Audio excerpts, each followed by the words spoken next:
Hello guys, very welcome back.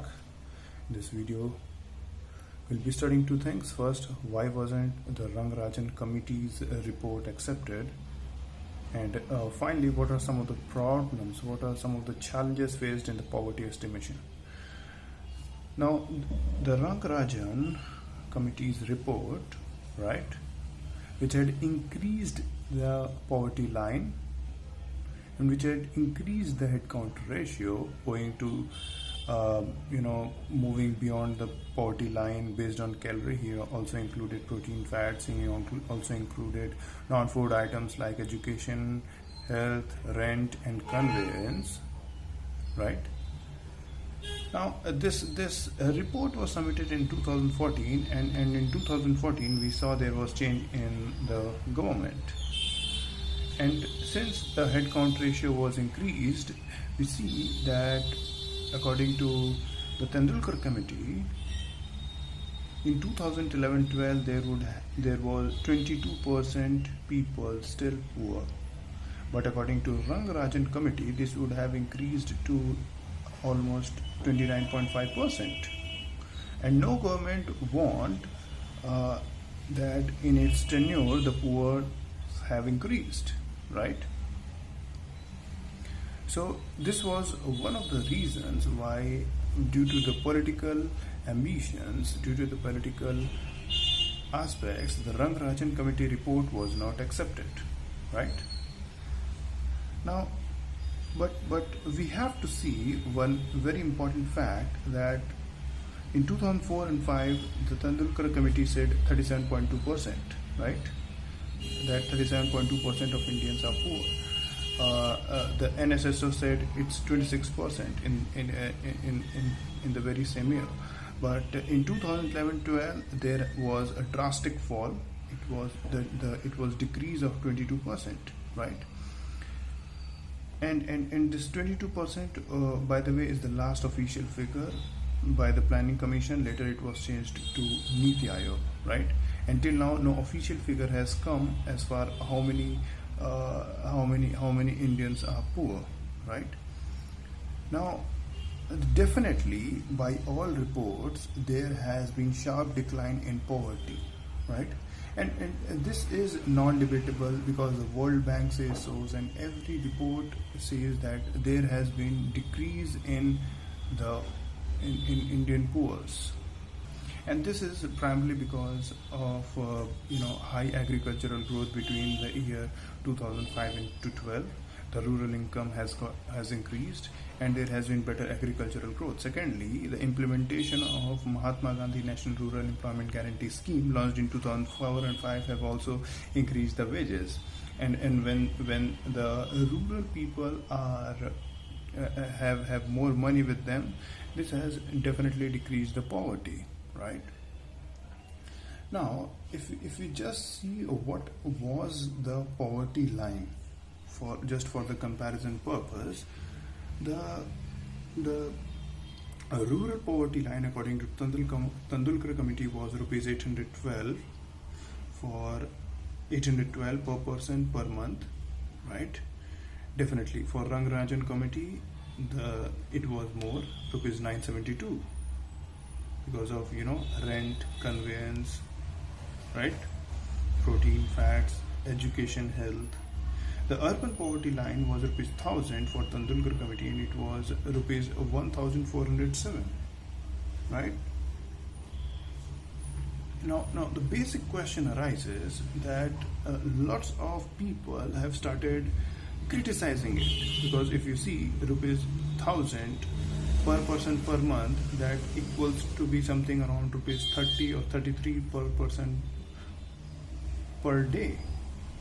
And the people who criticized this said, can you spend your day with just rupees 33? I mean, can you even afford a meal? But it's easy to criticize these figures, right? It's easy to criticize, but these people don't see what are the challenges faced in the poverty estimation, right? Because it's easy to criticize, and I'm not telling they are wrong, But this doesn't end the poverty debate. And if you see the other side of the coin, first of all, the subsidies are not accounted. If subsidies are accounted for example, the fertilizer subsidy, the food subsidy, electricity subsidy, right? Subsidies given on the transportation in trains, so far and so forth. HCR will fall further, and rupees 1,000 would further fall to rupees 500, right? So it's very difficult to account for subsidies, food, fuel, and education. These things are subsidized, right? The second point, which is the second challenge faced in poverty estimation, is underreporting of consumption expenditure. People who are just above the poverty line don't want to shun away, don't want to be the person who are above poverty line. They want to experience all the benefits of below poverty line people, and hence they underreport, right? In order to become the BPL family. If not, again the HCR will fall, right? Hello guys, very welcome back. In this video we'll be learning about what are some of the alternate measures of poverty estimation. Let's see the background first. Now, the old view was based on the monetary resources, but the modern view says the lack of capability leads to poverty. And this was pioneered by an Indian, Amartya Sen. He says here capability means freedom to perform certain functions in society. Sen is not telling the money is unimportant. Money is a part of capability.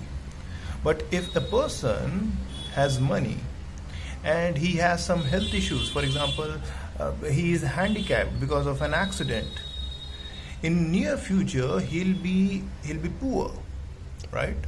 Or he may be poor right now. If a person has poor sanitation, if a person is illiterate, his capability will be an issue. Since his capability will be an issue, he'll be less capable, he'll be poor, right? So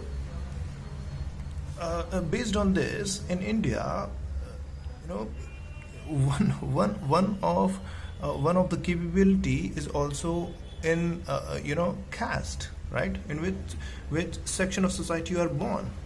So socio-economic caste census 2011-12 was the first caste-based census after independence, right? Now it has 7 indicators, right? There are 7 questions in the questionnaire. For example, what's the nature of the house? Is it kacha house? Is it pakka house? If pakka house, how many floors are there? What is the land ownership? Because landlessness is directly proportional to poverty. Is the house female headed or it's male headed, right? And are there any adult members in the working age, or it's like without any adult members, right? Are the adults, if present, are they literate or they illiterate, right?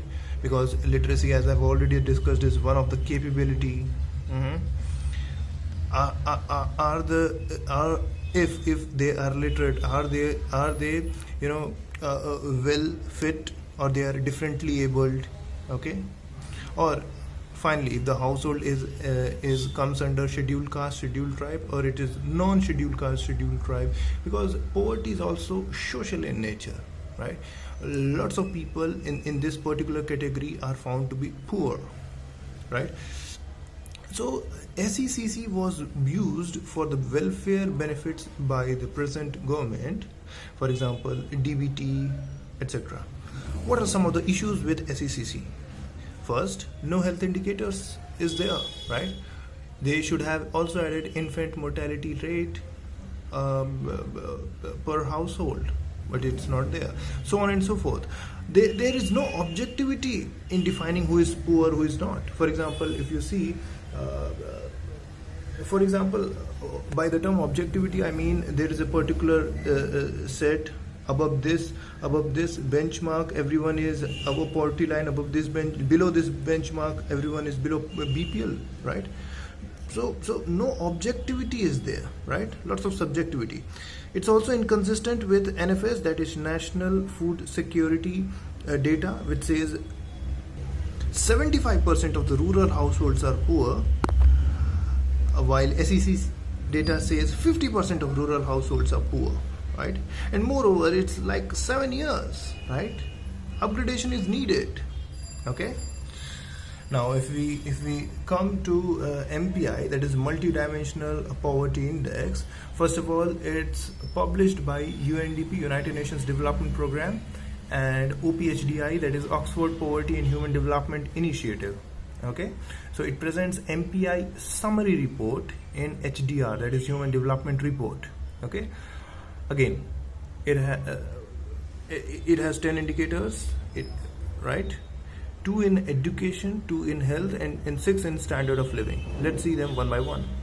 You can remember by the acronym HELL, where H stands for health, nutrition and child mortality. E stands for education, what is the minimum number of schooling and what is the least amount of attendance, right? Living standard, fuel, sanitation, safe water, electricity, flooring, and assets. Okay, so health. Difference between SECC and MPI is that MPI objectively defines who is poor, who is not. If a person fails in more than 3 out of 10 indicators, he is an multi-dimensional poor, or that household is multi-dimensional poor household. Now in 2005 and 6, 50% of the households were poor. In 2017-18, this decreased to 28%, right?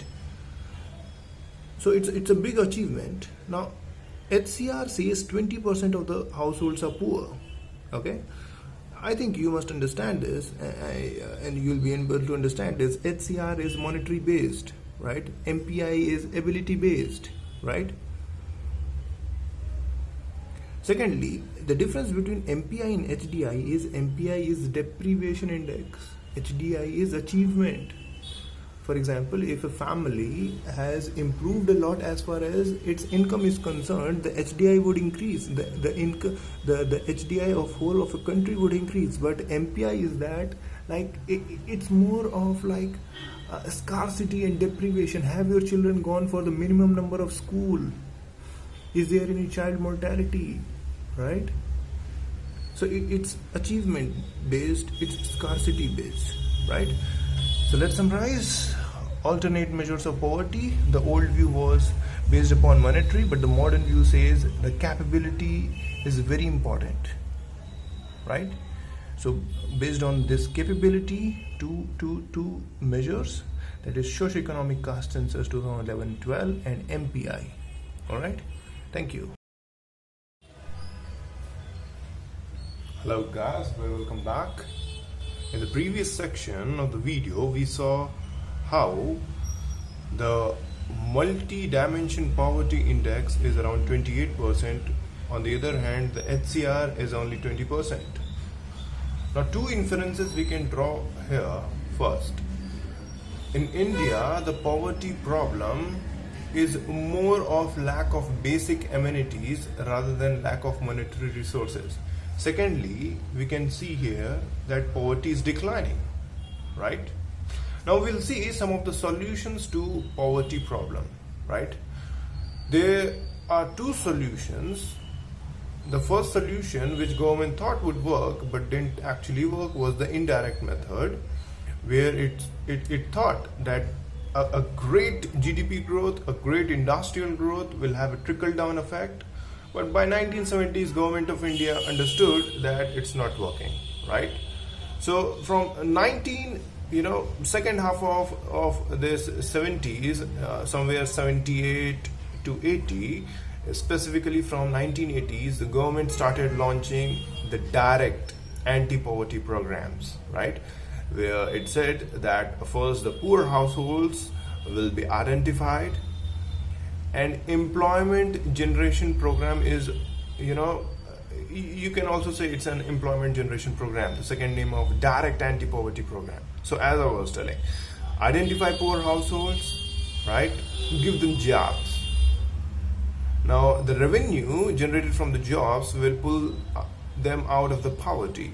But the thing is, there can be two ways. Either it can be a self-employment program or it can be a wage employment program. We'll discuss them one by one. First, let's see the self-employment program.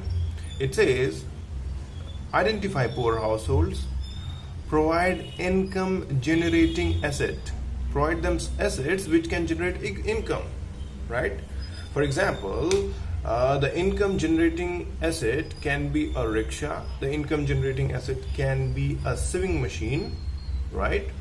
But the thing is, who will provide these costly income generating assets, right?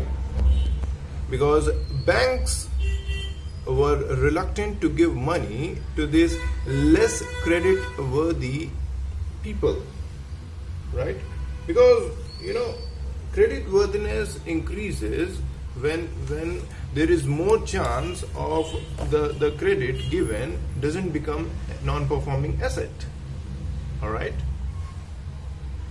so the idea came from 1990s that these poor households will be clubbed into an self-help group, and self-help group will be provided the credit. This credit would be low on the interest rate, right? And it would be smaller in amount. Now, these SHGs, these had more credit worthiness. Because it improved the ability to repay back the loans, right? Why improve the ability? Because it's the group, right? It's the group which repays. And once there is group, there is more willingness because of peer pressure, right?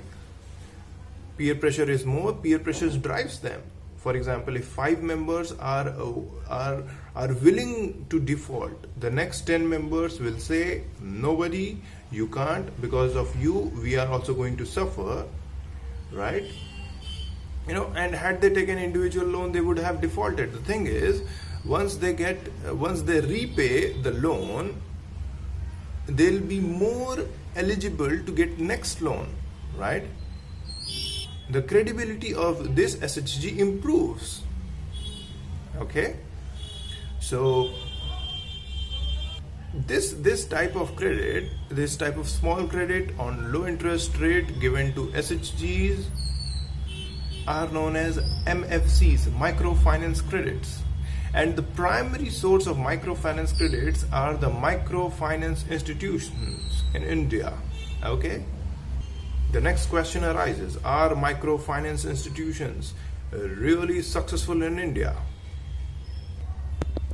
The microfinance institutions has been successful, but there has been some setbacks, right? First of all, most of the microfinance credit given by MFIs have a higher interest rate, and moreover, they don't give it to the poor household, they give it to the rich households. For example, the rates of MFIs are twice the rates of commercial banks. Seeing this, RBI set up a Maligam committee which was headed by Y.M. Maligam, and post Maligam committee the interest rates were capped, right? Now, if we compare it with our neighbor, Bangladesh has got the best MFIs in the world, right? Now, the Grameen Bank, launched by Muhammad Yunus, who is also a Nobel laureate, right? It has got the best repayment rates in all over the world. Even in commercial banks in developed country, they don't have like a repayment rate of 98 to 99%, right? And loans are repaid by the poorest of the poor Bangladeshi. So this is the best MFI in the world, and India must learn from this the Grameen Bank, right?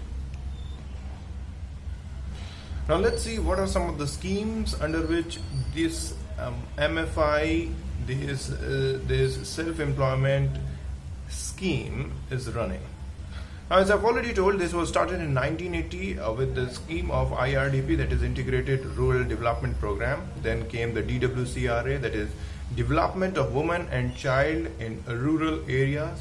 So among all the SEPs, the most famous is SGJSY 1999-2000, that is Swarn Jayanti Gram Swarojgar Yojana.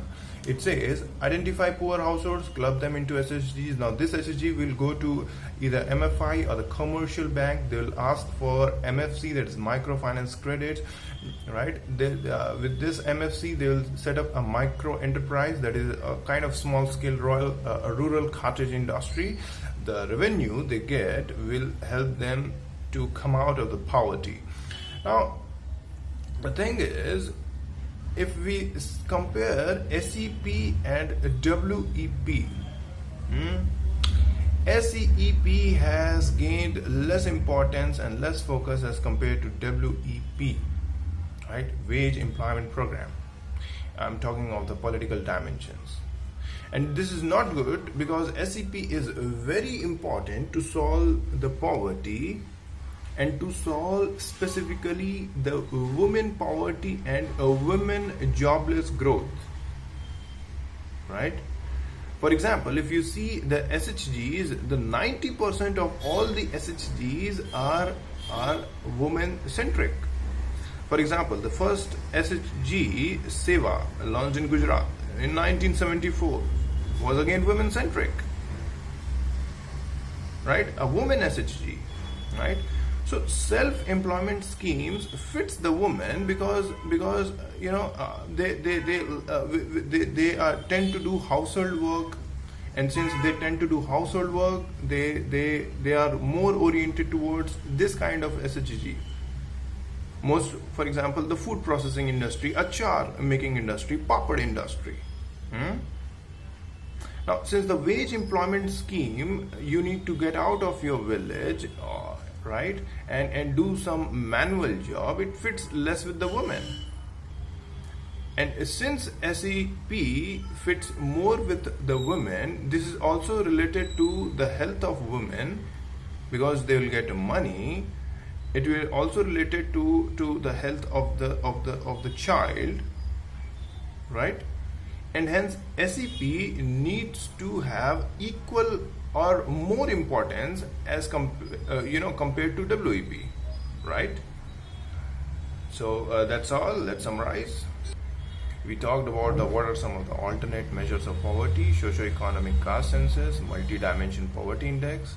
Then we talked about the solutions to poverty problem: indirect method, direct method. Indirect method, we talked about self-employment programs and wage employment programs, right? Thank you.